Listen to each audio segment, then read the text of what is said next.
तो प्यारे बच्चों देखो आपकी स्क्रीन पर क्वेश्चन दिखाई दे रहा है, when a glass rod is rubbed with a silk cloth. तो ये बेटा आपका कोई सिल्क क्लॉथ है, ये बेटा आपका कोई सिल्क क्लॉथ है आपका, और बेटा ये आपका कोई क्या है, ग्लास रोड है ना। तो हम जब बेटा क्या करते हैं ना, आपस में इनको रब करते हैं, बेटा क्या करते हैं, रब करते हैं, है ना। तो चार्ज अपेयर ऑन बोथ, तो दोनों में बेटा चार्ज अपेयर हो जाता है। तो बेटा बाय एक्सपेरिमेंट में हमने क्या देखा कि जब हम सिल्क और ग्लास को आपस में रब करते हैं तो आफ्टर रबिंग बेटा क्या होता है, आपका ग्लास रोड बेटा आपका पॉजिटिव चार्ज हो जाता है और बेटा आपका सिल्क आपका नेगेटिव चार्ज हो जाता है after rubbing. After rubbing a similar phenomena is observe with many other pair of bodies, है ना। ये हमको फिनोमिना बहुत सारी बॉडीज के साथ देखने को भी मिलता है, जब हम प्लास्टिक और आपका कैट फर के साथ भी ये काम करते हैं। जैसे अगर आपका ये कैट फर है आपका और ये बेटा क्या है आपका प्लास्टिक रोड है, तो हम लोग क्या देखते हैं, हमारा प्लास्टिक रोड बेटा क्या बन जाता है, नेगेटिव चार्ज बन जाता है, और बेटा हमारा कैट फर बेटा क्या बन जाता है, पॉजिटिव चार्ज बन जाता है। ऐसे बहुत सारे फिनोमिना है जहाँ पर हमको देखने को मिलता है। तो explain how this observation is consistent with the law of conservation of charge. तो बेटा हमको इसका law of conservation of charge के बारे में बताना है। तो लॉ ऑफ कंजर्वेशन चार्ज बेटा क्या होता है कि ना तो बेटा हमको नया चार्ज बनाएंगे, है ना, ना हम बेटा उसको डिस्ट्रॉय करेंगे, हम बस बेटा क्या करेंगे, चार्ज को ट्रांसफर करेंगे। ठीक है, तो it means before the rubbing and after the rubbing आपका जो टोटल चार्ज है बेटा आपका उसका सम बेटा इक्वल होना चाहिए। ठीक है, चलो उसको हम प्रूव भी करते हैं और साथ में इस वाले क्वेश्चन को समझने का प्रयास भी करते हैं। तो देखो बच्चों, जैसे क्या देखो आपका ये आपका ग्लास है ना, ये क्या बेटा आपका ग्लास है, और देखो बेटा क्या आपका ये आपका ये सिल्क है ना। तो देखो अभी इनिशियल स्टेट में बेटा एक्चुअली क्या इसका नेट चार्ज बेटा कितना है, 0। अभी बेटा जो ग्लास का जो चार्ज है बेटा आपका वो बेटा कितना आपका है, 0 है ना। बेटा कितना है बेटा चार्ज बेटा आपका 0 है ना। जो आपका C है चार्ज ऑफ ग्लास बेटा कितना है, 0 है, क्योंकि इस पे अभी कोई भी चार्ज पड़ना ही है। ऐसे देखो बेटा ये आपका सिल्क है, तो सिल्क का बेटा आपका जो चार्ज है आपका सिल्क का वो बेटा कितना है, 0 है इनिशियल स्टेट पर, क्योंकि ये आइसोलेट है, अभी हमने उनको रब नहीं किया है, तो इसमें बेटा नेट चार्ज कितना है, 0 है। ठीक है, बिफोर रबिंग की कंडीशन है बेटा ये, बिफोर रबिंग।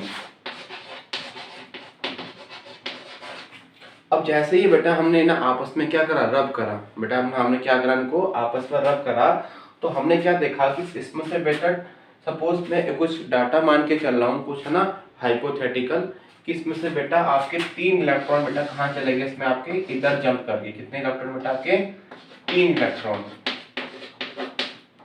बेटा किधर चले गए आपके, 3 इलेक्ट्रॉन। तो देखो एक्चुअली क्या होता है, इनिशियल स्टेट में जो आपके नंबर ऑफ इलेक्ट्रॉन होते हैं वो बेटा आपके नंबर ऑफ प्रोटॉन के इक्वल होते हैं। इनिशियल स्टेट में जब बिफोर रबिंग की बात करें बेटा नंबर ऑफ इलेक्ट्रॉन क्या होते हैं, नंबर ऑफ प्रोटॉन के इक्वल होते हैं। तो इसलिए बेटा हमारा नेट चार्ज की वैल्यू कितनी आती है, 0 आती है। अब देखो 3 इलेक्ट्रॉन बेटा कहाँ चले गए, यहाँ पर आ गए। बेटा कितने इलेक्ट्रॉन चले गए आपके, यहाँ पर आ गए। तो हमने इनिशियल स्टेट पे ऐसे लेटस अज्यूम कर लिया कि इसके पास से 3 इलेक्ट्रॉन और 3 बेटा कितने थे, प्रोटॉन थे। इसके पास कितने थे, 5 इलेक्ट्रॉन, तो बेटा 5 क्या थे, प्रोटॉन थे। तो अभी हमने इलेक्ट्रॉन ट्रांसफर नहीं करवाया, इट मींस अभी हमने रबिंग नहीं करवाया। तो जरा अभी हम इस केस में देखो आपके नेट चार्ज बेटा कितना होगा, एक इलेक्ट्रॉन का बेटा चार्ज कितना होता है आपका E होता है, माइनस का E होता है, और एक प्रोटॉन का बेटा चार्ज कितना होता है, प्लस का E होता है। बेटा कितना होता है, प्लस का E, और बेटा एक इलेक्ट्रॉन पे कितना होता है, माइनस का E होता है। ठीक है, तो देखो यहाँ बताओ इस पे कितना चार्ज आएगा, 3 इलेक्ट्रॉन पे चार्ज आएगा माइनस का E, और बेटा 3 प्रोटॉन पे कितना आएगा आपका, प्लस का 3E। तो नेट चार्ज बताओ कितना आएगा, 0 आ जाएगा। ऐसे देखो यहाँ पर प्लस का 5E, तो यहाँ पे आएगा माइनस का 5E, क्योंकि इलेक्ट्रॉन है, और 5 प्रोटॉन में बेटा चार्ज कितना होगा आपका, प्लस का 5E। तो देखो बेटा नेट चार्ज कितना आएगा, 0 आ जाएगा। अब देखो बेटा क्या हुआ इसमें से, जैसे ही हमने इसको रब करा, आफ्टर रबिंग, आफ्टर रबिंग, तो हम लोग बच्चों क्या देखते हैं कि जो आपका ये आपका सिल्क है और ये आपका ग्लास है, इसमें से बेटा 3 इलेक्ट्रॉन आपके यहाँ ट्रांसफर हो गए। बेटा क्या होगा, देखो यहाँ पर आपके 3 इलेक्ट्रॉन बेटा कहाँ ट्रांसफर हो गए, यहाँ ट्रांसफर हो गए। तो देखो पहले कितने इलेक्ट्रॉन थे, यहाँ पर 5 थे और 3 कहाँ चले गए बेटा इधर, तो कितने इलेक्ट्रॉन बचे यहाँ पर, तो यहाँ पर बेटा आपके इलेक्ट्रॉन बचे हैं 2 इलेक्ट्रॉन। बेटा कितने इलेक्ट्रॉन बचे आपके, 2 इलेक्ट्रॉन बचे। और प्रोटॉन क्या ट्रांसफर हुआ है, प्रोटॉन ट्रांसफर नहीं हुआ है, तो यहाँ बेटा आ जाएगा आपका 5p। बेटा कितना आ जाएगा 5p। अब देखो 3 इलेक्ट्रॉन आपके आफ्टर रबिंग बेटा कहाँ हो गए, इधर चले गए। देखो पहले कितने इलेक्ट्रॉन थे आपके 3, अब बताओ कितने इलेक्ट्रॉन जाएंगे आपके, 6 इलेक्ट्रॉन हो जाएंगे। बेटा क्या हो जाएंगे 6 इलेक्ट्रॉन, और 3 प्रोटॉन पहले से थे। तो चलो अब इनका आफ्टर रबिंग इनका चार्ज निकालते हैं, कितना होगा Cs। देखो 1 इलेक्ट्रॉन पे चार्ज कितना होता है माइनस का e, तो 6 इलेक्ट्रॉन पे बेटा चार्ज कितना होगा माइनस का 6e। बेटा कितना होगा माइनस का 6e। ठीक है, एक प्रोटॉन पे बेटा चार्ज कितना होता है e होता है, तो बेटा 3 प्रोटॉन पे कितना होगा बेटा आपका प्लस का 3e। तो माइनस का 6e प्लस आपका प्लस का 3e, बताओ तो कितना आ जाएगा आपका माइनस का 3e आ जाएगा। बेटा क्या आ जाएगा माइनस का 3e। तो मतलब आपका सिलिक पे बेटा चार्ज कितना देखो आपका आ गया माइनस का 3e आ गया।